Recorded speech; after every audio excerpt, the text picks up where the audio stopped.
Efésios capítulo 1, o final do versículo 13 e o versículo 14.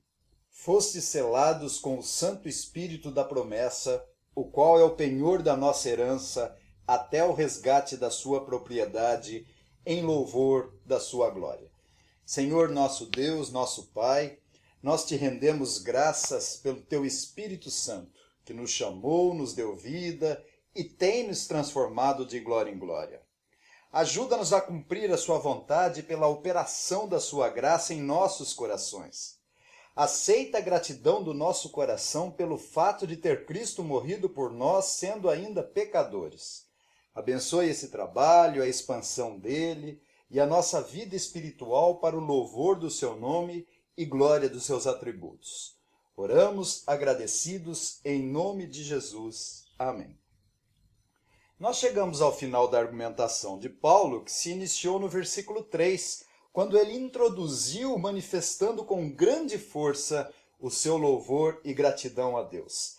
Bendito Deus e Pai de nosso Senhor Jesus Cristo, que nos tem abençoado com toda a sorte de bênção espiritual nas regiões celestiais em Cristo. E hoje nós encerramos essa argumentação desde o versículo 3 até o versículo 14, nós está aqui, fostes selados com o Espírito Santo da promessa, o qual é o penhor da nossa herança até o resgate da sua propriedade, em louvor da sua glória. Eu chamo a atenção dos ouvintes para a ação da Trindade em toda essa preciosa alegação dos versículos 3 a 14. Ela se caracteriza pelas expressões para o louvor da sua graça, ou para o seu louvor, ou para o louvor da sua glória, que termina a ênfase de um, começando o realce de outro. Nos versículos 3 a 6, a importância se dá ao Pai. Nos versículos 7 a 12, o relevo está em Cristo. E nos versículos 13 e 14, o destaque está no Espírito Santo. Essa declaração de Paulo que consideramos aqui nos versículos 3 a 14, tem um significado deslumbrante, realçando a obra e a pessoa do Pai, do Filho e do Espírito Santo. Que porção preciosa da palavra de Deus, que termina com a expressão grandiosa em louvor da sua glória. Tudo que foi dito aqui nesse texto é para o louvor da sua glória. Então vamos considerar essa porção da palavra de Deus sobre o tema o selo e o penhor do Espírito Santo. Em primeiro lugar, eu vou considerar o significado da selagem e do penhor do Espírito Santo. Em segundo lugar, a herança da propriedade. E em terceiro lugar, o propósito do Espírito Santo. Aqui no final do versículo 13, fostes selados com o Santo Espírito da promessa, tem havido ao longo da história da igreja uma grande divergência de interpretação. O selo tem sido motivo de muita controvérsia e realmente não é assunto muito fácil. Se os ouvintes forem recorrer aos escritos e papiros antigos, aos escritos judaicos, a Septuaginta, que é a tradução grega do Velho Testamento, e os próprios pais da igreja, verão que na época o selo tinha pelo menos 4 sentidos de uso.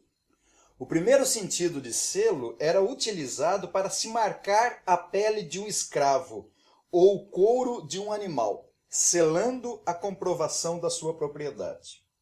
O segundo sentido de selo era para autenticar algum documento, para confirmar a sua legitimidade. Nós lemos em Jeremias 32, 10 e 11, assinei a escritura, fechei-a com selo, chamei testemunhas e pesei-lhe o dinheiro numa balança, e tomei a escritura da compra selada. Isso acontece hoje em dia no cartório, que vamos reconhecer a autenticidade de uma firma, selando a veracidade da assinatura de um contrato. O terceiro sentido de selo era de conferir ou conceder a outra pessoa autoridade através de um anel, sinete, que selava um edito, uma ordem com cera ou argila mole. O rei Assuero deu seu anel a Amã para que esse selasse a ordem prescrita real. E o quarto sentido era para se lacrar uma carta ou coisa, alguma porta, para se evitar a violação ou preservar o seu segredo. O túmulo de Jesus foi lacrado com o selo em Mateus 27, versículo 66. Indo eles, montaram guarda ao sepulcro, selando a pedra e deixando ali a escolta. Portanto, o sentido de selo era utilizado, primeiro, para marcar escravos e animais, segundo, autenticar ou confirmar a veracidade garantindo o negócio, terceiro, delegar ou conceder a autoridade como os reis faziam com seus anéis, e o quarto era lacrar para se evitar a violação ou preservar o seu segredo. E qual o sentido do nosso texto? Fostes selados com o Santo Espírito da promessa.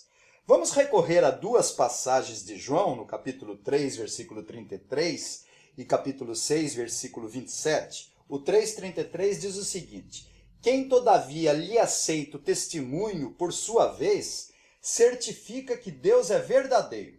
Certifica é a mesma palavra grega para selar. Todos aqueles que aceitam o que Deus diz, está de acordo, o autentica que Deus é verdadeiro.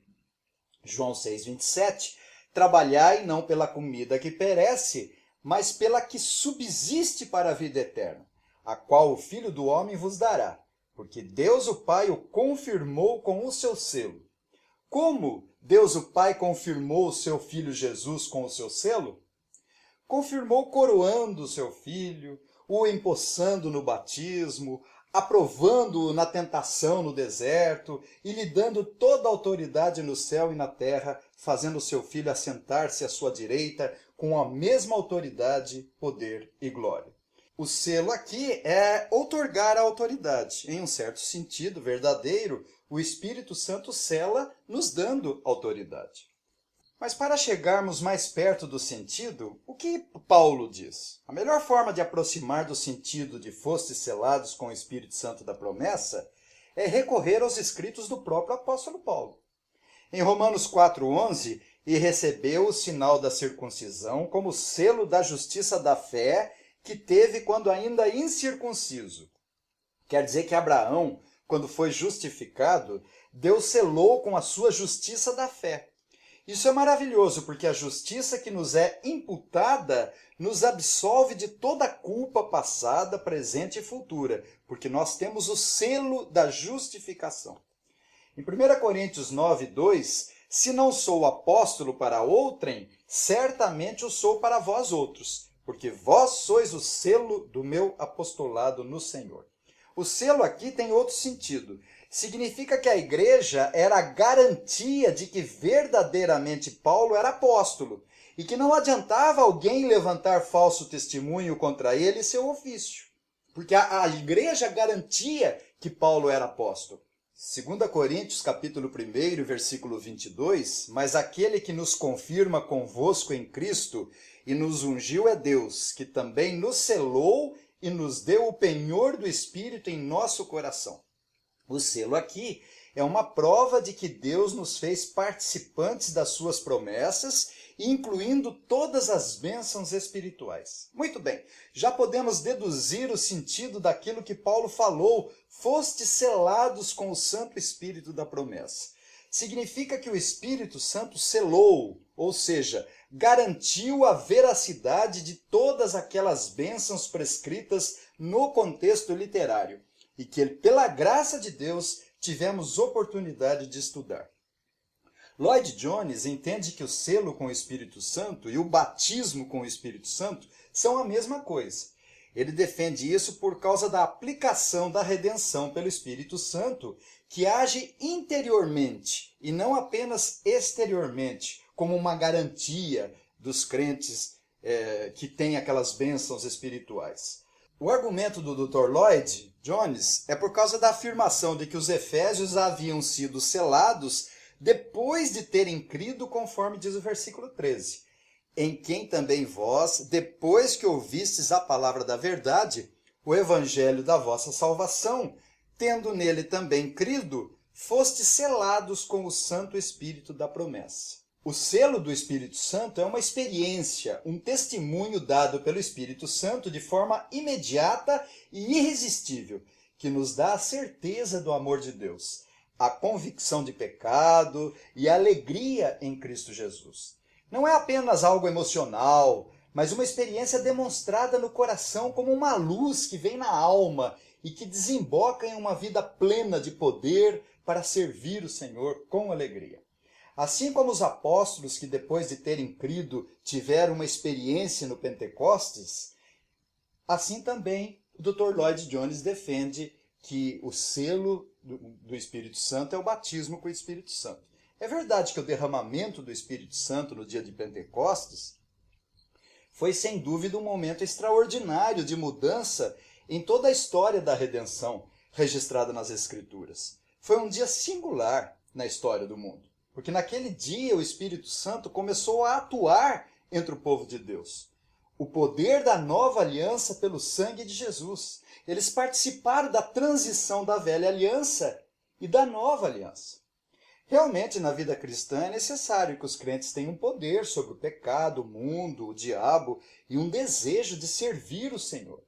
O selo do Espírito Santo é uma experiência única e não é um processo de santificação que dura por toda a nossa vida. Seria como no linguajar evangélico popular, o selo do Espírito Santo, seria como receber uma segunda bênção com mais poder. Como disse, é uma passagem difícil e eu creio nessa segunda bênção. Mas também na terceira bênção, na quarta bênção, na quinta bênção. E não acredito que há duas classes de cristãos, como se a igreja tivesse dividida. São experiências de vários graus de capacitação que temos na vida cristã, e isso depende da maturidade cristã individual. E isso nos motiva à santificação e ao serviço. 1 Coríntios 12:13 diz: pois em um só Espírito todos nós fomos batizados em um corpo, quer judeus, quer gregos, quer escravos, quer livres. E a todos nós foi dado de beber de um só Espírito. Portanto, devemos sim buscar a santificação através dos meios de graça que Deus nos dá e procurar sempre se encher do Espírito Santo, conforme determina Paulo. Mas a passagem continua e nós lemos no último versículo da argumentação de Paulo: o qual é o penhor da nossa herança até o resgate da sua propriedade, em louvor da sua glória. Outro versículo de difícil interpretação, mas é perfeitamente natural, porque estamos estudando uma carta celestial, encharcada com uma linguagem transcendental. A palavra grega para penhor, arrabon, como nos dias de hoje, era uma forma de negócio cujo pagamento inicial garantiria que o negócio iria ser realizado posteriormente, em data aprazada. Se ele não cumprisse o negócio, parte do dinheiro ou valor da coisa seria descontada como multa. Ainda funciona assim nas casas de penhores, onde se dão joias como garantia nos empréstimos, que o proprietário voltará e resgatará a sua joia pagando a dívida. Portanto, quando Paulo diz que o Espírito Santo garante com o selo que temos a promessa, Paulo se utiliza dessa figura do penhor, reafirmando a garantia dessa promessa, que é a nossa herança espiritual. Veja só outra grande bênção, nossa herança de filhos. Paulo falou aos romanos e aos gálatas: ora, se somos filhos, somos também herdeiros, herdeiros de Deus e co-herdeiros com Cristo. Se com ele sofremos, também com ele seremos glorificados. E se sois de Cristo, também sois descendentes de Abraão e herdeiros segundo a promessa. Que porção maravilhosa para nos dar a certeza da salvação. Mas se o homem tem o livre-arbítrio, ele não tem essa garantia. Que amanhã, dependendo do poder do seu livre-arbítrio, ele poderá perder essa promessa. Essa doutrina ofusca a glória de Deus e reacende a glória do homem. Por isso que a doutrina da predestinação sempre esteve em desuso por causa da arrogância humana. A igreja, de forma geral, detesta a doutrina da predestinação. Mas devemos dar graças a Deus por ele ter se revelado a nós e nos mostrado essas verdades bíblicas preciosas, que não somente Agostinho, Calvino, Zwinglio, Knox, Lutero, Whitefield, Spurgeon e Paulo pregavam, mas indubitavelmente a doutrina da predestinação partiu do Senhor Jesus. Jesus disse 2 vezes: ninguém pode vir a mim se pelo Pai não lhe for concedido. Mas os rebeldes dizem: podemos sim, temos o poder do livre-arbítrio para isso. Podemos ir a Jesus a hora que quisermos. Podemos nascer de novo a hora que quisermos. Só depende da minha boa vontade. Oh, como é maravilhoso entender e crer na doutrina da eleição, ainda que imperfeitamente. Mas quem poderá compreender os desígnios de Deus? Temos que aceitá-la, ainda que a compreendamos incorretamente. E finalmente, Paulo diz: o qual é o penhor da nossa herança até o resgate da sua propriedade, em louvor da sua glória. Essa expressão, até o resgate da sua propriedade, em louvor da sua glória, tem uma dificuldade por causa dos dois sentidos que ela contém. O resgate aqui se dava como pagamento para a alforria de escravos. Assim, no reino espiritual, nós fomos libertos da escravidão de Satanás, do pecado e do mundo. Marcos 10,45 diz: pois o próprio Filho do Homem não veio para ser servido, mas para servir e dar a sua vida em resgate por muitos, e não por todos, veja só. Cristo nos resgatou da maldição da lei, fazendo ele próprio maldição em nosso lugar. E 1 Pedro capítulo 1, versículo 18, sabendo que não foi mediante coisas corruptíveis, como prata ou ouro, que fostes resgatados do vosso fútil procedimento que vossos pais vos legaram. Então, nesse sentido, o Senhor nos resgatou para ser sua propriedade especial. 2 Pedro 2,9, vós, porém, sois raça eleita, sacerdócio real, nação santa, povo de propriedade exclusiva de Deus, a fim de proclamardes as virtudes daquele que vos chamou das trevas para a sua maravilhosa luz. Sabemos que o grande propósito dos crentes que foram resgatados das trevas para a maravilhosa luz é que glorifiquem o nome do Senhor. Por isso, Paulo termina o versículo 13, em louvor da sua glória, o qual é o penhor da nossa herança até o resgate da sua propriedade, em louvor da sua glória.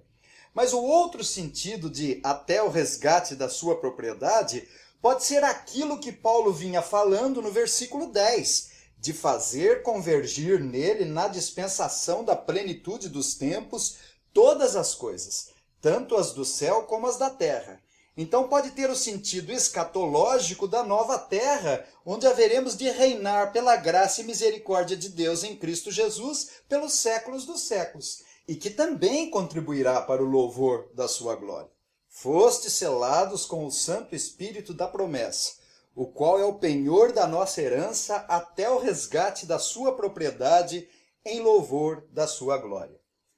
Eu quero concluir dizendo que o Espírito Santo quem sela a promessa e nos garante a nossa herança. É o Espírito Santo quem convence o homem do pecado, da justiça e do juízo. É o Espírito Santo quem nos dá a garantia de que somos eleitos e predestinados. Ele nos dá poder para viver uma vida santa e piedosa. É o Espírito que vivifica, porque a carne de nada aproveita. Quando somos selados com o Espírito Santo, temos o desejo ardente de servir o Senhor com alegria.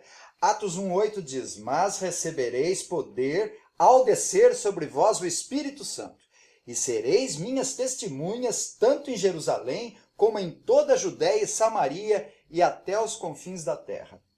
É o Espírito Santo que fala por meio da pregação do Evangelho ao coração do eleito, à medida que ela é proclamada, lida e estudada. É o Espírito Santo quem comunica as bênçãos dos sacramentos. É o Espírito Santo quem capacita o cristão para o seu serviço e distribui os bens como lhe apraz. 1 Coríntios 12,11 diz: mas um só e o mesmo Espírito realiza todas essas coisas, distribuindo-as como lhe apraz, a cada um individualmente. O Espírito Santo quem confere poder na oração, tornando-a eficaz. Paulo disse aos Romanos 8,26, também o Espírito semelhantemente nos assiste em nossa fraqueza, porque não sabemos orar como convém. Mas o mesmo Espírito intercede por nós sobremaneira, com gemidos inexprimíveis. Lembre-se que essa porção enfatiza o Espírito Santo. Fosse selados com o Santo Espírito da promessa, o qual é o penhor da nossa herança até o resgate da sua propriedade em louvor da sua glória. Portanto, ele nos dá essa autoridade. Em segundo lugar, o selo do Espírito Santo é a garantia aos santos e fiéis. as bênçãos do contexto, da eleição antes da fundação do mundo. Que maravilha pertencermos a esse plano eterno. E os efésios deveriam ter essa segurança. A bênção da predestinação para a adoção de filhos. Que grande amor nos tem concedido o Pai por meio de Cristo Jesus, a ponto de sermos chamados filhos de Deus. E de fato somos filhos de Deus. Temos a morte do Senhor Jesus, especialmente em favor dos santos e fiéis, dos filhos, dos muitos amigos que pertencem à igreja. Já parou para pensar que Cristo morreu só para você, especialmente? E por isso você nunca poderá perder a salvação, porque a morte dele foi eficiente e não uma possibilidade de salvação como que dependesse de você? Que coisa horrível acreditar que temos o livre-arbítrio para perseverar até a hora da nossa morte. Se eu não for fiel, eu perco a minha salvação. Ah, meus ouvintes, eu não aguentaria um minutinho e perderia imediatamente a minha salvação. Mas os predestinados têm o selo, têm a garantia que Cristo morreu por eles. Outra garantia selada com a verdade de Deus pelo Espírito Santo é a remissão dos pecados. Se ele me perdoou, eu sou perdoado. Mas se eu tenho livre-arbítrio, eu tenho que me permitir durante toda a vida ser perdoado ou não. Tá bom, Senhor, eu deixo o Senhor me perdoar. Mas amanhã você pode dizer assim: não, Senhor, eu não aceito o seu perdão porque eu tenho o poder do livre-arbítrio para isso. Portanto, quando Paulo diz fosse selados com o Santo Espírito da promessa, significa que nós temos a garantia do Espírito Santo que fazemos parte dessa promessa. Esse é o sentido mais provável. O selo aqui é a garantia que temos a promessa da eleição, da adoção, da redenção e da habitação do Espírito Santo. Porque Deus nos selou e isso, consequentemente, nos dá um sentimento de profunda satisfação, poder e desejo de servir o Senhor com alegria.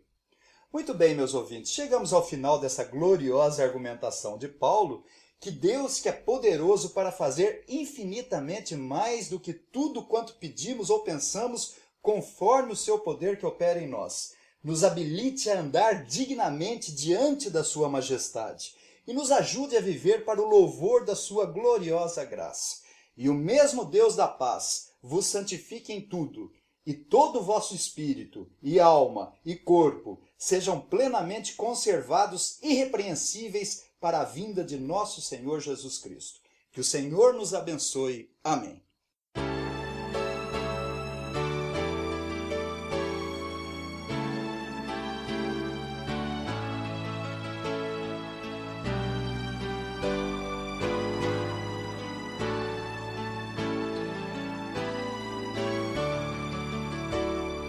Graças te rendemos, Deus de luz e amor, pelo dom de Cristo, nosso Salvador,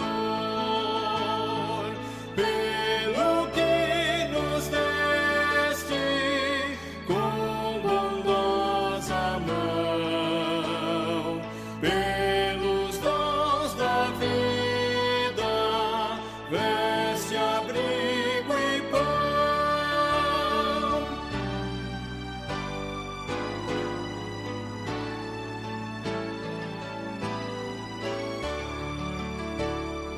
Pelos bons amigos que, Senhor, te apraz congregar conosco nesta doce paz.